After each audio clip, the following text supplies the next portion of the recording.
उसके बारे में बात करेंगे। आज रिव्यू के बाद क्या स्थिति, हाँ, क्या प्लान, क्या रोड मैप मेरा अभी फिलहाल किया है कि रोड मैप फाइनल तो होगा कुछ दिनों में, लेकिन आज फर्स्ट डे मेरा रोड मैप रोड विभाग के लिए क्या है इसके ऊपर चर्चा करेंगे।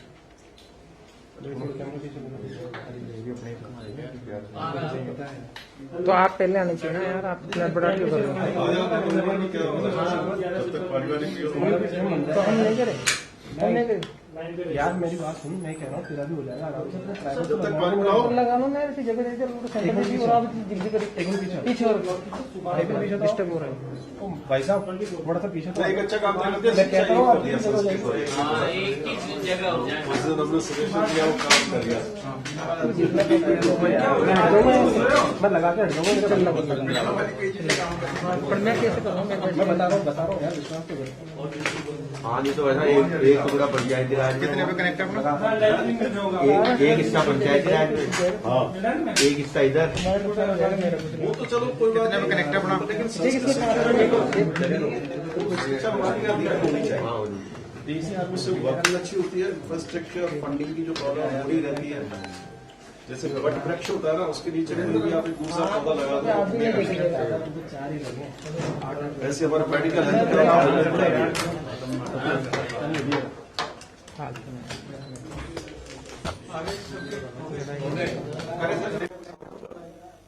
स्टार्ट।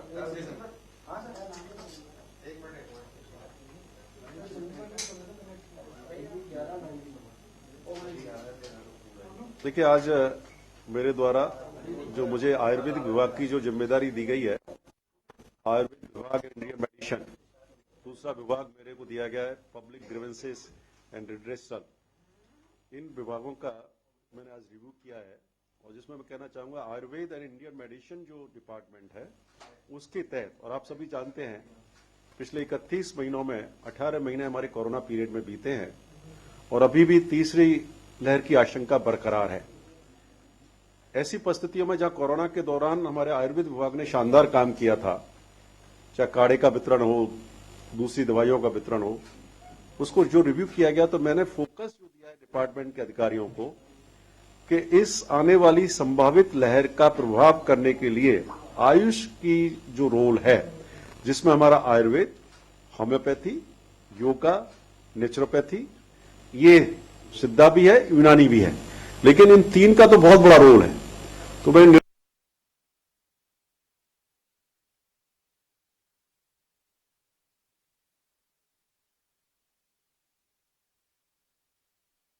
केंद्रित करते हुए दवाइयों का वितरण की व्यवस्था को बहुत सुदृढ़ किया जाए। जिस तरह से निःशुल्क दवाइयों का वितरण किया जाता है, उसी तरह से महिलाओं में, जैसा कि आप सब जानते हैं, एनीमिक ज्यादा होती है, आयरन की कमी होती है, बच्चों में भी इम्यून सिस्टम, ग्रामीण क्षेत्र के बच्चों का कुपोषण की वजह से या पोषण का सारा सही मजबूत सिस्टम न होने की वजह से, तो उस पर फोकस किया है। और ये मेरे को बताया गया कि विभाग ने लगभग 25 करोड़ रुपए की जो दवाइयों का खरीद का ऑर्डर दे दिया गया है। उनका उसकी जो है उपलब्धता जल्दी सुनिश्चित करते हुए, और सभी जो हमारे औषधालय और चिकित्सालय हैं उन पर दवाई का वितरण सुनिश्चित किया जाए। और दूसरा, अभी तक सारा सिस्टम ऑफलाइन मोड पर हो रहा था, मालूम नहीं पड़ता था कि किस हॉस्पिटल पर और किस चिकित्सालय पर दवाइयों की कमी है, उसको ऑनलाइन मोड पर काम करने का निर्देश दिया है।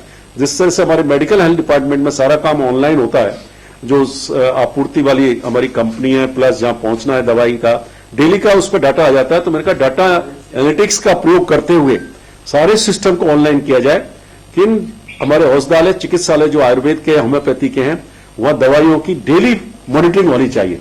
ये क्या है।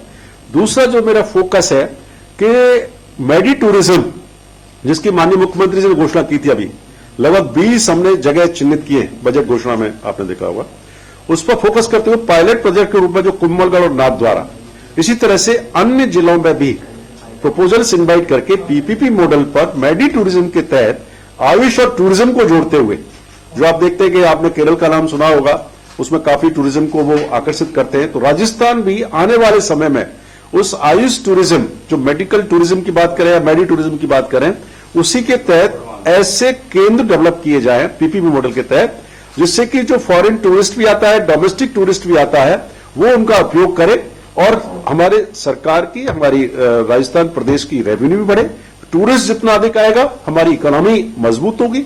और आप जानते हैं कि हमारे यहाँ टूरिस्ट, राजस्थान का जो टूरिस्ट आता है वो बहुत अधिक आता है राजस्थान में टूरिस्ट। कोरोना के पीरियड को अपन छोड़ दें, लेकिन अब वापस ग्रोइंग हो रही है इकोनॉमी, टूरिज्म बढ़ा है, तो उसको केंद्रित करते हुए हमारे 20 जगहों पर मैडी टूरिज्म को डेवलप करने के निर्देश दिए।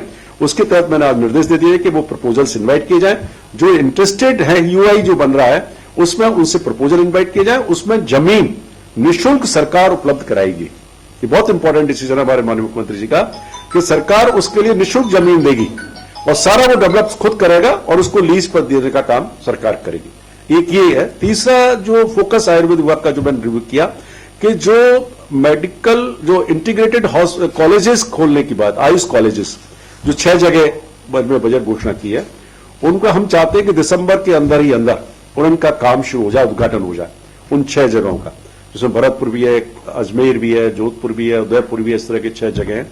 तो उसका सारा रिव्यू किया गया और फाइनेंस को भी मैंने कहा है कि जल्दी से इनकी स्वीकृति काफी की आ गई है।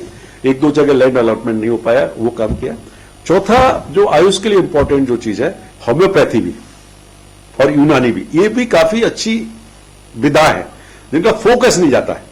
और हमारे अब ये इंडिपेंडेंट किए जाने के बाद, आयुर्वेद को अलग किए जाने के बाद मैं कह सकता हूं कि आने वाले 1 साल के अंदर अंदर हमारा फोकस रहेगा कि निरोगी राजस्थान का जो संकल्प माननीय मुख्यमंत्री जी ने घोषणा की थी कि हम राजस्थान को निरोगी कैसे बनाएं, तो मेडिकल एंड हेल्थ, एलोपैथी के साथ साथ हमारी जो इंडियन मेडिसिन पद्धति है उसको हम मजबूत करना है, उसका विस्तार करना है, विकास करना है, जिससे कि बचपन से ही बच्चा जब जन्म लेता है उसको इम्यून सिस्टम को कैसे मजबूत किया जाए, तो उसमें रोल आयुर्वेद का, होम्योपैथी का, इन विधाओं का, यूनानी का बड़ा इंपॉर्टेंट रोल है।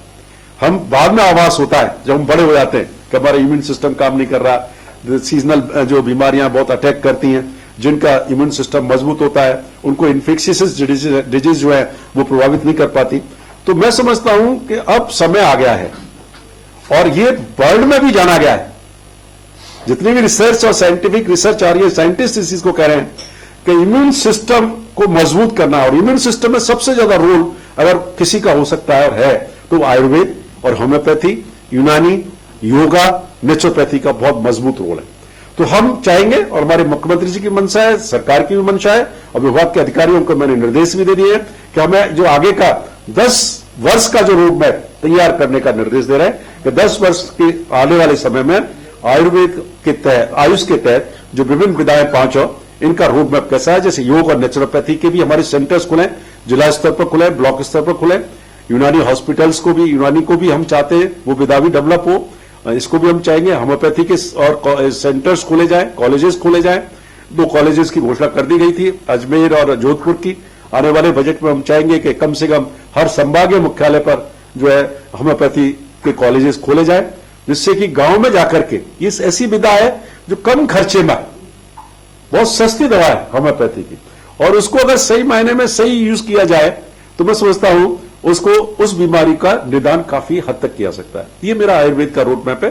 विश्वविद्यालयों को भी और जो हमारी भर्तियां हो रही हैं उसको भी निर्देश दिए गए, भर्ती का काम जल्दी से जल्दी पूरा किया जाए जो आयुर्वेद विश्वविद्यालय कर रहा है, जैसे कि और जो भर्तियां होनी है, जो भी जगह खाली है, उनको भी हम आने वाले समय में जल्दी से विज्ञापित करेंगे पदों का, जिससे कि हमारे बेरोजगार, जो शिक्षित बेरोजगार घूम रहे हैं आयुर्वेद, चाहे वो नर्सिंग स्टाफ हो, चाहे डॉक्टर्स हो, चाहे होम्योपैथी के हो, यूनानी को हो, उनका हम जल्दी से जल्दी करेंगे। दूसरा विभाग की बात करना चाहूंगा, पब्लिक ग्रीवेंसेस रिड्रेसल सिस्टम, जो जन सुनवाई का सबसे बड़ा विभाग मानता हूं। और देखा जाए तो जीरो टॉलरेंस की जो बात करते हैं अपन, जीरो लेवल का करप्शन हो, जीरो टॉलरेंस हो, वो सारी बात करते हैं, वो इस विभाग के अधीन आते हैं।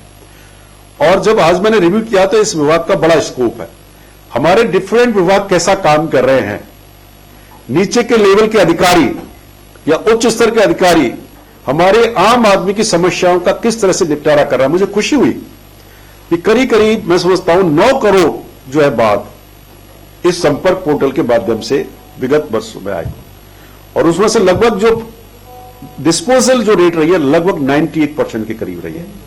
1.81% शिकायतों का निपटारा नहीं हो सका है। अभी भी मैं जो आंकड़ा बताऊंगा आपको, आप देखेंगे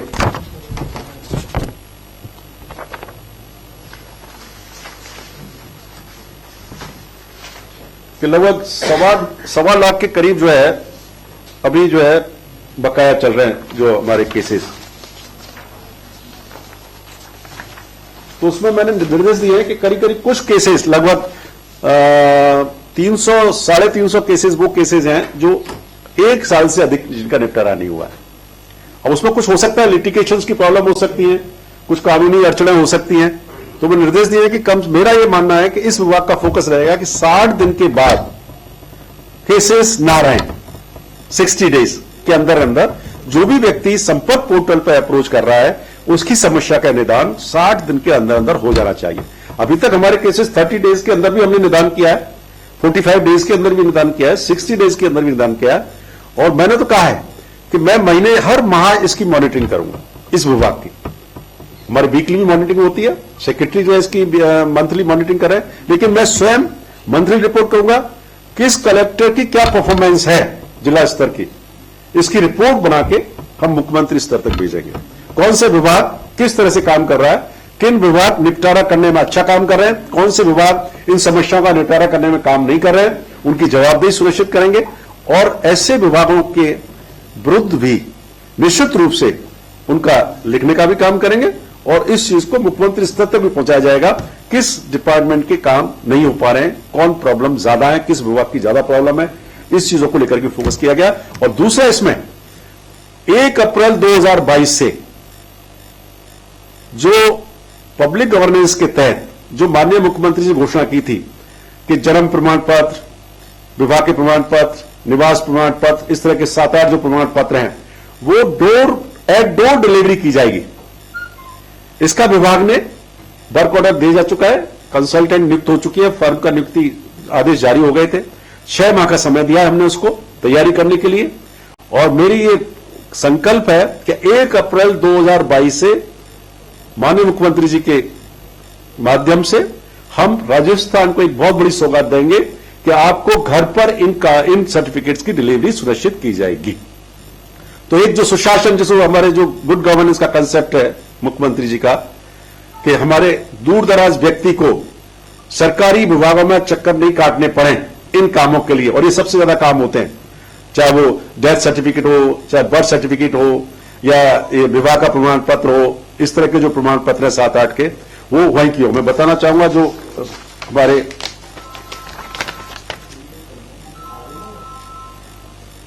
जैसे इस तरह के हैं, जाति के प्रमाण पत्र है, जन्म प्रमाण पत्र है, मूल निवास है, आय के प्रमाण पत्र है, विवाह के प्रमाण पत्र है, ड्राइविंग लाइसेंस रिन्यूअल है, पेयजल कनेक्शन है, पेंशन पीपीओ है, आदि इस तरह के जो डॉक्यूमेंट्स है जिसमें व्यक्ति को बहुत चक्कर लगाना पड़ता है। ये हमारी कोशिश है कि हम 1 अप्रैल 2022 से कुछ डॉक्यूमेंट, हो सकता है कुछ का नहीं कर पाए, लेकिन हम चाहेंगे कि कुछ डॉक्यूमेंट्स की घर पर डिलीवरी सुनिश्चित कर दी जाए। मैं समझता हूं एक बहुत बड़ी पहल राजस्थान सरकार की होगी। और जिस तरह से सरकार ने 3 वर्षों में काम किया गत वर्षों में, और जिस तरह का आगाज भी हुआ है और आवाज भी जनता ने हमको भी दिया है, पब्लिक ने भी लिया है, और आने वाले 2 वर्षों में फोकस सरकार का यही है कि भाई सुशासन देते हुए सरकार वापसी करे, रिपीट करे 2023 के चुनाव में। अच्छा मैडम, इसमें 1-2 सवाल हैं। एक तो आपने जो पब्लिक ग्रीवेंसेस के बताया कि 98% मामले सोल्व हो गए हैं, तो कितने टोटल मामले अब तक जो है वो? लगभग 9 करोड़ मामले अब तक पोर्टल पे आए। ठीक है, हाँ हाँ, टोटल अब तक 9 करोड़। और मैं आपको, अब सुनिए, मैं आपको बात वैसे ही बता देता हूं। 18 से ना ये है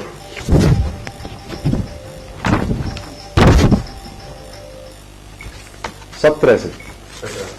अब मैं आपको बता रहा हूं कि 15/8/2017 से दिनांक 31/10/2021 तक की अवधि में, इन 4 साल की अवधि बता रहा हूं, कि 71,62,964 परिवाद प्राप्त हुए सीएम पोर्टल, जिसमें से 70,33,475 परिवादों को निस्तारित कर दिया गया।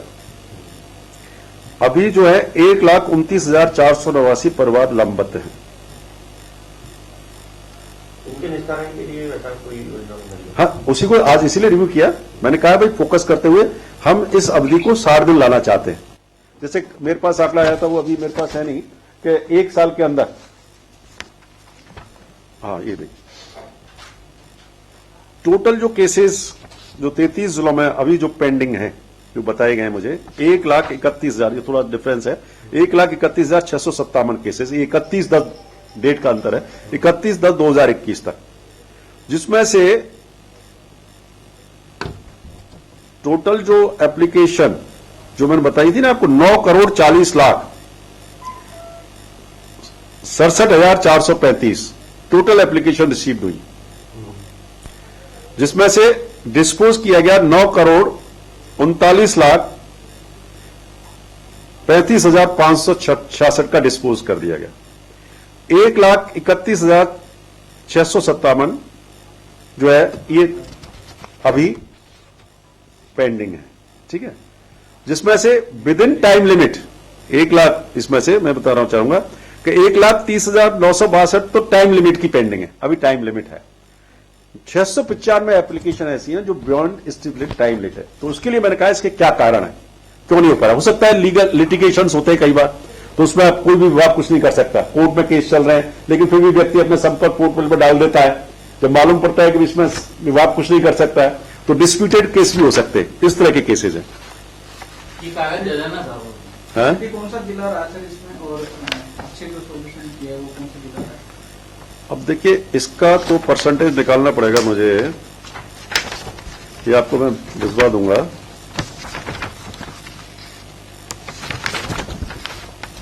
सर आपने कहा कि 1 अप्रैल 2022 से घर घर जो है डिलीवरी की जाएगी महत्वपूर्ण दस्तावेजों की, तो राजस्थान पहला राज्य है, इसके अलावा पहले कोई भी कोई राज्य है भारत में? मेरी जानकारी में तो पहला ही राज्य होगा, जहां तक मेरी जानकारी दी गई है अधिकारियों के द्वारा। Rajasthan will be the first state जहां डोर डिलीवरी की जाएगी, जो मेरे को विभाग के अधिकारियों ने बताया। मंत्री जी, जो आपने बताया कि 9 करोड़ लोग जो है उनकी एप्लीकेशन सीएम पोर्टल पे आई और उनका निस्तारण किया, तो निस्तारण से तात्पर्य क्या माना जाए, उनकी समस्याओं का समाधान हो गया या डिपार्टमेंट भेजा गया? नहीं, इसमें क्या होता है, डिपार्टमेंट्स को भेजा जाता है और निस्तारण ही होता है उसका जनरली। कुछ फिर मान लीजिए इसमें प्रॉब्लम्स कुछ रहती हैं, कुछ डिस्प्यूटेड होते हैं, वो बात दूसरी है। हम तो यही मान के चलते हैं कि जो एप्लीकेशन डिस्पोज होगी, दोबारा उसकी शिकायत नहीं आ रही, तो हम ये मानते हैं कि वो संतुष्टि निस्तारण हो गया उन चीजों का।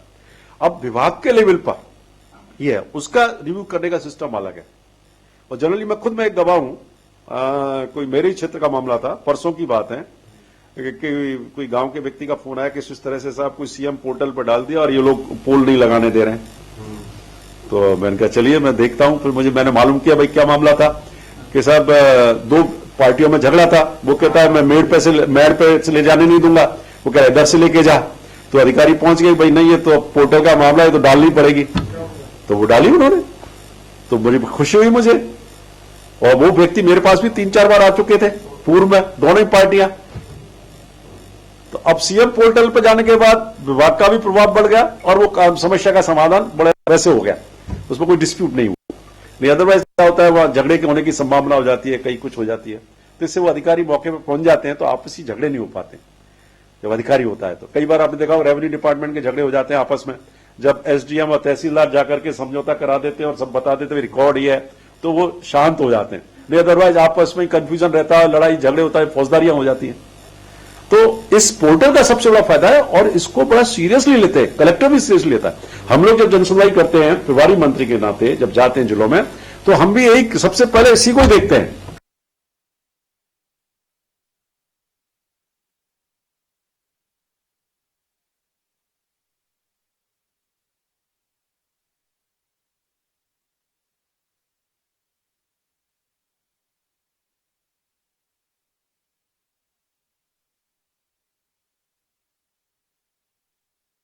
मैं शिक्षक रहा हूं इसलिए मैं समझ सकता हूं कि डिपार्टमेंट बहुत इंपॉर्टेंट डिपार्टमेंट है। ये it is the backbone of the government for the good governance का।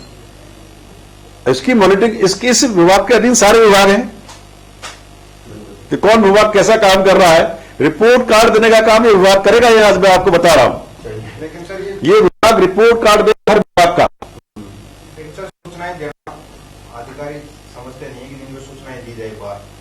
मैं ये कहता हूं क्यों नहीं दी जाए, ट्रांसपेरेंसी है 100%। हमारे माननीय मुख्यमंत्री तो पारदर्शिता में विश्वास रखते हैं। सीएम साहब रखते हैं। अब तक हमने प्रभारी सचिवों के दौरे की मांगते हैं, हर महीने तो दौरे होते हैं, प्रभारी मंत्रियों के दौरे की मांगते हैं। 5 दिन तक ये इधर उधर टरकाते रहते हैं। नहीं, हम व्यवस्था कराएंगे कि भाई जो भी सूचना जो नियमों के तहत दी जा सकती है, कोई कॉन्फिडेंशियल नहीं है, पब्लिक है। अब मान लीजिए मंत्रियों के दौरे हो रहे हैं, इसमें क्या कॉन्फिडेंशियलिटी कुछ है ही नहीं, तो किस मंत्री ने कितने दौरे किए, तो उसमें कोई मैं नहीं समझता, वो सूचना आपको मिलेगी, दिलवाएंगे। अच्छा मंत्री जी, एक सवाल था कि आप आयुर्वेद डिपार्टमेंट के स्वतंत्र प्रभार मिला है आपको, और पिछले दिनों कोरोना की देख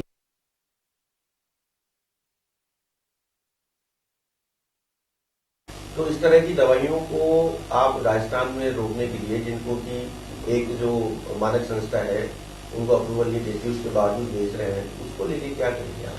देखिए, अगर कोई भी व्यक्ति बिना अप्रूवल के दवाइयों को बेचेगा या बनाएगा, उसके खिलाफ विभाग कार्रवाई करेगा। ऐसी कोई भी जानकारी संज्ञान में आएगा, विभाग अपने स्तर पर भी जानकारी करेगा, लेकिन ऐसा संज्ञान में अगर कोई व्यक्ति देता है, लाता है, तो उसके खिलाफ तुरंत कार्रवाई की जाएगी। किसी भी तरह की मिलावट, किसी तरह की नकली दवाइयां टॉलरेट नहीं की जाएंगी आयुर्वेद विभाग के द्वारा, ये मैं कह सकता हूं आपसे। और ये विभाग पूरी तरह जीरो टॉलरेंस पे काम करेगा, 100% पारदर्शिता के साथ काम करेगा, और ये कोशिश करेगा कि आयुष का जो रोल है इंडियन मेडिसिन सिस्टम में और बीमारियों का निदान करने में, जो जड़ से बीमारी को खत्म करता है, उसकी लोकप्रियता को हम और अधिक बढ़ाएं, जिससे कि आम आदमी को वहीं बचपन से ही उसका जो सिस्टम है, इम्यून सिस्टम, वो मजबूत हो जाए। ये फोकस है। आयुर्वेद में सर अपन दवाइयां बाहर से खरीदते हैं, अपने अजमेर में वो ऐसे सेंटर जहाँ पे दवाइयां बनती थी, लेकिन देखिए, इसमें जो मेरे को बताया गया, जो गवर्नमेंट ऑफ इंडिया से फंडिंग आती है, उसका 50% उनकी बाइंडिंग है कि आप गवर्नमेंट के पीएसयू से ही खरीदेंगे, 50% आप और कहीं से खरीद सकते हैं। तो मैंने इसका रिव्यू किया है, और हमारी कोशिश रहेगी कि 50% हम वहां से खरीदें, 50% जो हमारे अगर लोकल मैन्युफैक्चरर्स हैं उनको प्रमोट करने के लिए, अगर वो अप्रूव्ड हैं, एक्रेडिटेड हैं सारा सिस्टम से, जो हमारी लेबोरेटरीज हैं उनसे हैं, तो उनसे भी लेना चाहिए, जिससे कि यहाँ के लोगों को भी प्रोत्साहन मिले। मेरा फोकस रहेगा। लेना खुद का आयुष के डिपार्टमेंट के दवा केंद्र थे जो बंद हो गए, कर्मचारी दी हटा दिए गए, खुद भी प्रोडक्शन करेंगे सरकार भी? हाँ, मेरे को बताया जो हमारी जो रसायनशाला है, जो आयुर्वेद दवाइयों का निर्माण करती थी, कई बंद हो गई है, तो मैंने कहा भाई इसका पूरा स्टेटस रिपोर्ट मैंने मांगा है।